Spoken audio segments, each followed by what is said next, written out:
What is up, my friends, Facebook world? If you guys are catching us on Instagram or watching the replay on YouTube, wanted to check in with you guys. Happy Thursday afternoon to you, or whenever you're watching the replay. I got tasked by my team today to start recording some more live trainings for you guys. A lot of requests for some time management stuff, some productivity stuff, try to unlock and tap into your true potential. And so the constant request keeps coming around. You know, there's 5 freedoms, right? There's freedom of relationships, freedom of purpose, freedom of geography. Of course, the basics that people always talk about is financial freedom. Always talk about financial freedom, right? And then, of course, time freedom. And so, folks, I figured I'd record a quick session for you guys real quick. And, of course, leave it open for Q&A. Leave it open for your comments. If you're watching the replay later on, that's awesome as well. You can also post your questions, and we'll try to get you answers as well to those things. And then inevitably, we're also going to post a link either in the comments, or if you're watching this again in the replay in the show notes, we'll also post a link in here as well to give yourself a self-assessment to go along with this show. So take good notes, grab a pen and a notepad as always. We'll try to hit you with a lot of value. I'll try to keep it short, succinct, and to the point to get you guys everything you need and to keep you moving. And if you're checking in and you're here live, go ahead and post a comment. Let us know you're live and let us know you're here. And of course, keep those like buttons, smash the like button, keep the heart button going, all that kind of good stuff. Gets engagement going. Share with your friends. If it resonates with you, you find value with it, message it to them, share on, carrier pigeon, whatever you got to do to get it out to them.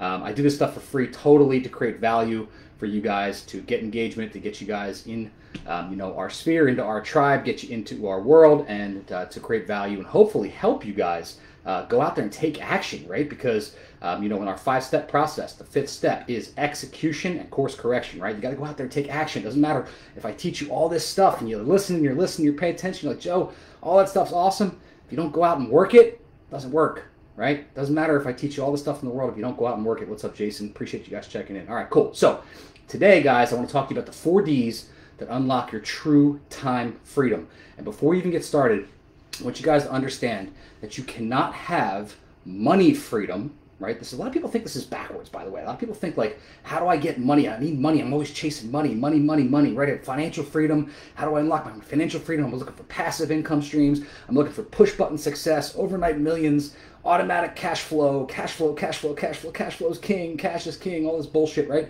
But they don't realize that they can't create cash flow unless we unlock and achieve time freedom. I'm gonna carve into that today, and I hope that if you don't take away anything else from today's training, you understand that time freedom creates cash and money freedom, right? Creates financial freedom. And there's a reason behind that. And some of you are going to scratch your head like, Joe, you're full of shit. Time freedom, if I have more time, it's not going to create more money. Well, there's a reality to this, and that is that a lot of people, and by the way, I was there, you feel like you work more and more, and the more hours I put in, the more money I'm going to have. It's actually the opposite.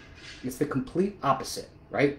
The more you can create freedom for yourself to spend time focusing on the high gain, high income generating activities, which we're going to talk about today, the more opportunity you have to level up, the more opportunity you have to become more of a leader and visionary and create those bigger sources of income that allow you to have financial freedom, that allow you to create legacy wealth, that allow you to create wealth blueprints and wealth planning for long-term wealth building, right? So we're not worried about paycheck to paycheck or getting to Friday or, trying to get a raise, right? None of these things matter when we create wealth and we create financial freedom. But we have to start with time freedom. So let's control the clock, number 1, right? So what we want to work on today is controlling the clock. And freeing up your time, like I just said, allows you to free up your mind, works into your cash flow and your financial freedom crunch. So what we want to work on is controlling the clock. And so here's the thing. We have this thing that everyone has, right? Everyone who's a high peak performer, think about your favorite sports figure. I use Tom Brady as an example. Of course, it's not my favorite. I'm an Eagles fan, so I love to see Tom Brady lose. But the reality of it is he's one of the best, let's just all admit, he's one of the best quarterbacks out there. What does he do? What does he do really well? When he's down by 21 in the 3rd quarter, he doesn't just start sweating and say, oh my God, I'm going to lose. No, he knows exactly how much time he has, right? I can run the clock out, I can run the ball, I can pass the ball, I can, throw it deep, I can try to score, I can try to get the ball back, I'm going to control the clock, right? So he knows exactly what he has to do in order to keep the ball in motion, in order to control the time that he has left in order to give the ball back? Is my competition going to run a lot today? What's their unique angle? What do they have an ability to do to score, to run, the whole thing, right? So he's working off of controlling the clock. And so we have that same ability. All of us, every single one of us, including everyone you've ever looked up to, everyone you've ever emulated, whether that be, a high school hero or someone you looked up to as a kid, or, Elon Musk or Oprah Winfrey, whoever your idol was growing up, we all have the rule of 168. The rule of 168, my friends, is this. Every one of us watching this right now, including myself, have 168 hours in each week. Right, that's it. Nobody has it better than the other one, right? Nobody has more hours than the rest. If you do, send me a PM. Let's talk about it. Let's figure out how that works. I'd love to carve out some more, right? But the reality of it is we don't, right? And so in those 168 hours, we have to do a bunch of things, right? We have to sleep. We have to eat. We have to pay bills. We have to shower. We have to commute back and forth possibly, right? We have to find some time to play with our kids. We have to, do all the rest of that stuff, right?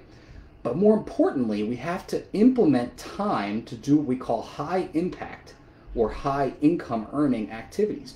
We have to find time to pigeonhole ourselves into what we call, or I call, our zone of genius, right? We have to fit time for us to actually create opportunity in outcome-based activities, not tasks, right? Not busy work, right? And one of my biggest challenges I see day in and day out with coaching clients, and I'm talking people that are making 6 figures, the people that are making 7 figures, they all have a similar challenge, and a lot of them are doing busy work, right? You ever see these busy people, busy? They're always putting out fires. They love putting out fires. They're actually proud of it at the end of the day, like, I was so busy today, right? And ultimately what happens is 9 times out of 10, the busiest people are not productive. And when I say productive, I mean they're not getting closer to their goal, whether their goal be having more time to spend with family, having a better legacy to leave, having better income, having more freedom to travel, more freedom of money, more freedom of resources to have for themselves, right? They're not getting any closer to their goal. They're just creating busy to make themselves feel good. And so these firefighters, these people that are constantly putting out fires, I say that generally they're the secret arsonists, right? They're behind the building and they're lighting the match so that every day they can come into work and they can put that fire out, and then they can come home and they can go, whew, pat myself on the back, man, what a day today I had. I put out so many fires. Boy, I was so busy, right? But how much closer did we get to our goal, right? I want you doing high income activities. I want you working on yourself, right? And that looks like taking care of your family, becoming a better father, a better mother, right? A better husband, a better wife, somebody better in your relationship, right?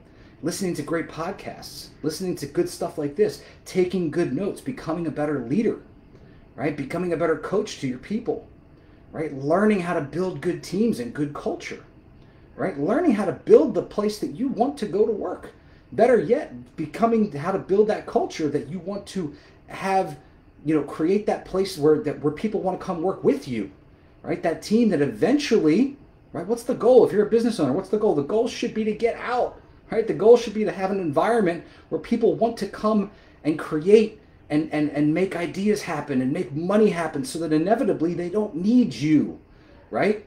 If the goal is not that for you, you have to ask yourself, is my ego driving these decisions, right? Why is the goal not for me to fire myself? I want to get out, right? I want to delegate and elevate. And so are we growing as a leader? Are we growing as a person? And are we getting better each and every day in order to get ourselves out of the position that we're in? And so these are high income activities or high gain activities that we need to be able to block for ourselves inside of those 168 hours. How many hours are you spending? So this is one of those questions that you can ask yourself. Reflecting back, and now it's Thursday afternoon when I'm recording this, so most of the week is done, right? You had a short week, you had Monday off, probably. How many hours, if you look back on your calendar, were really spent moving the needle?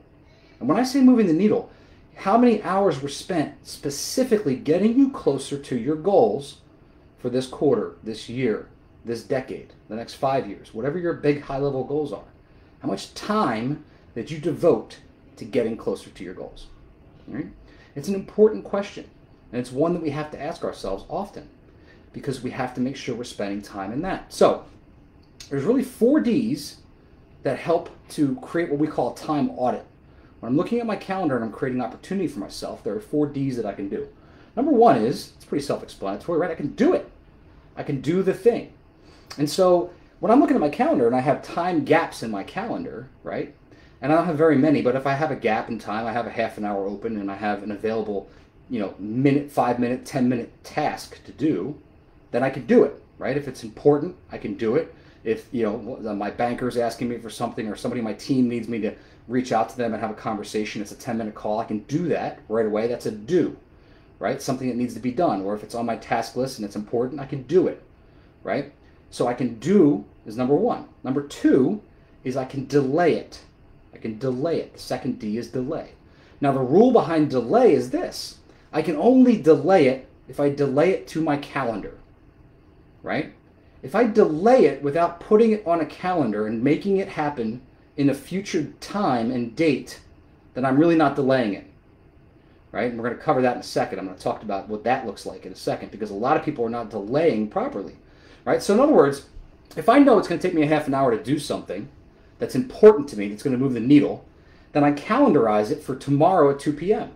Now in my subconscious, I've cleared my mind, I've cleared my conscious, I don't have to pay attention to it. I know tomorrow at 2 p.m. I'm going to do that thing.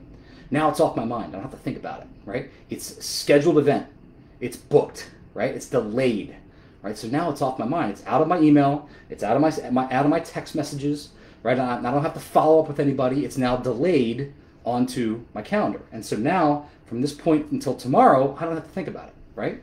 So now I've delayed it properly. Number 3 is to delegate. And folks, this is where a lot of people go wrong as well, right?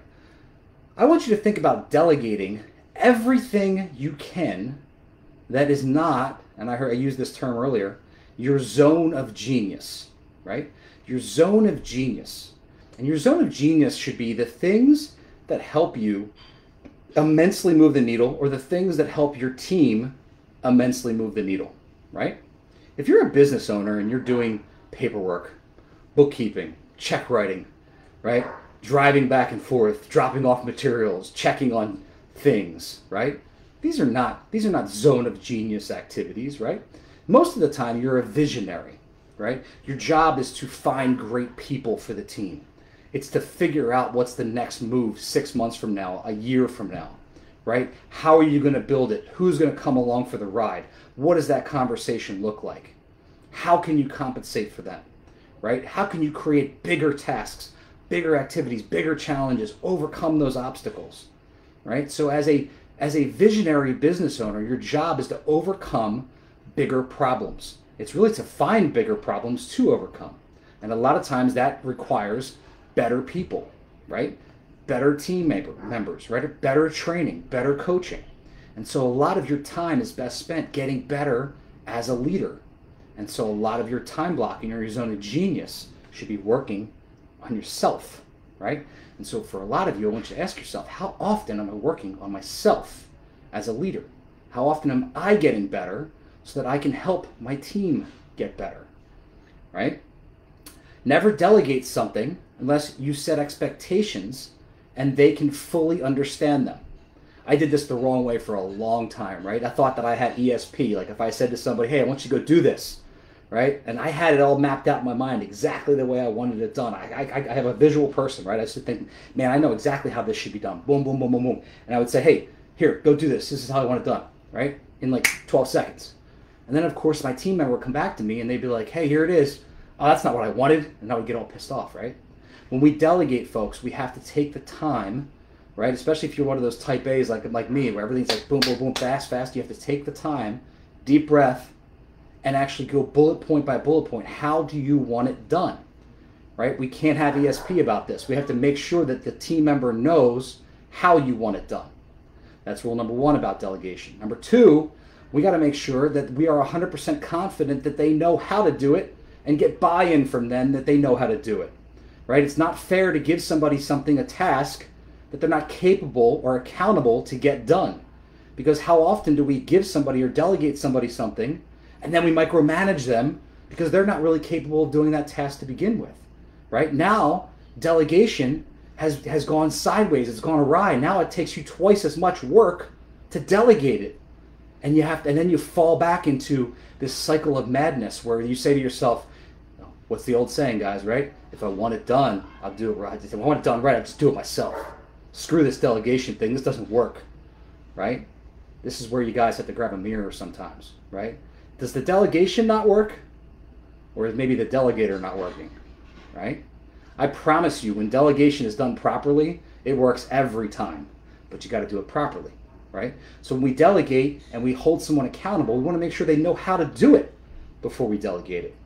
And we also want to give them a delegation with a SMART goal. In other words, we want to make sure it's specific, measurable, achievable, realistic, and timely. So, hey, I delegate something to you. When do you think you can have that back to me? Thursday? Perfect. Now in my mind, I don't have to follow up with them every day until then. I just know on Thursday I'll have it back, right? So I'm getting rid of all the mental garbage of I have to sweat that thing because I've given it to Bob and he's going to get it back to me on Thursday. Good to go. Right? See, delegation can be a beautiful thing if it's done properly, but it has to be done properly. Last but not least, we can dump it altogether.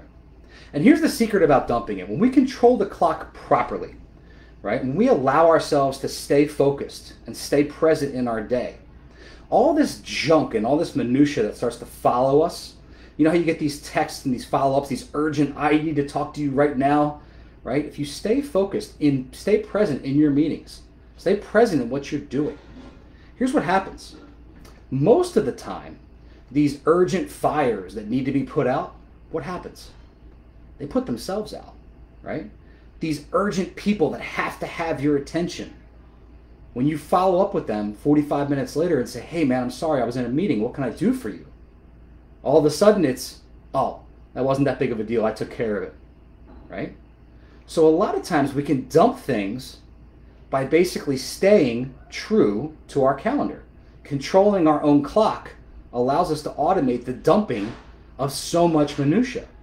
Now there's also going to be things that you can physically say, this isn't worth my time, right? See, experts get really, really good at subtraction as well as addition, right? See, as we're growing as independent business owners and, entrepreneurs, we're always looking for these new opportunities. What can I take on? What can I take on? I want you to ask yourself, is it an opportunity or is it a distraction, right? But at the same level, I also want you to ask yourself about your current businesses. Are these opportunities to continue growing on? Or are these things distracting me from growing to another level?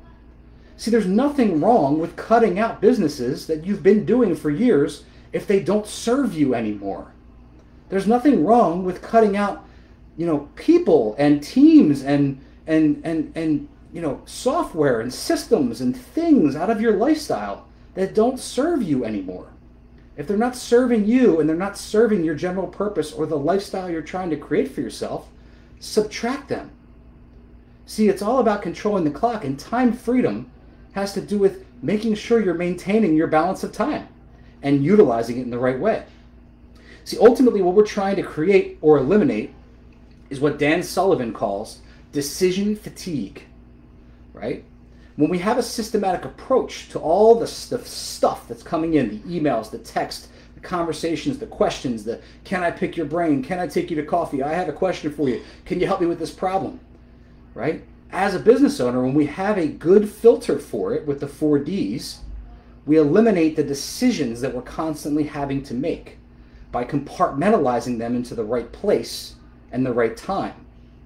And ultimately, when we do it properly, we stop having to make all these decisions. See, so many of us are walking around with these long-ass to-do lists, right? I don't know how many of you have these, but I know a lot of them do, because a lot of my clients come here, I have 30 things on my to-do list every day. Here's the challenge. For the most part, it's the very, very important, most important things that don't get done every day.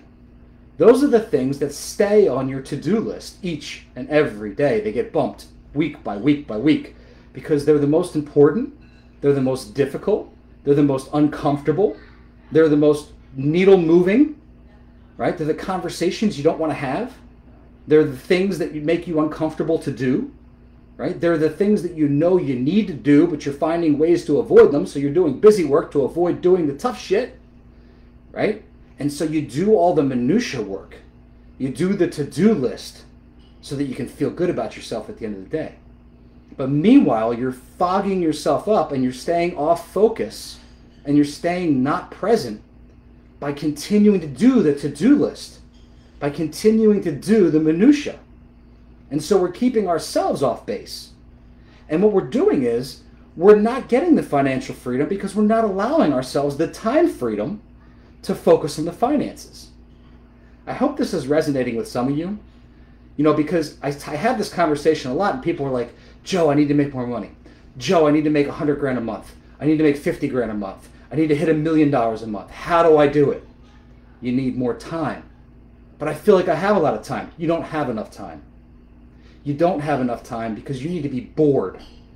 You need to have so much time that you have time to sit around your desk and read books and reflect and think about your next move. See, folks, when you're a visionary, you're a business owner, this is a chess game. You need to be able to sit and think 9 months in advance, 12 months in advance. What's my next move? Who's my next hire? How can I create more? Where do I go next?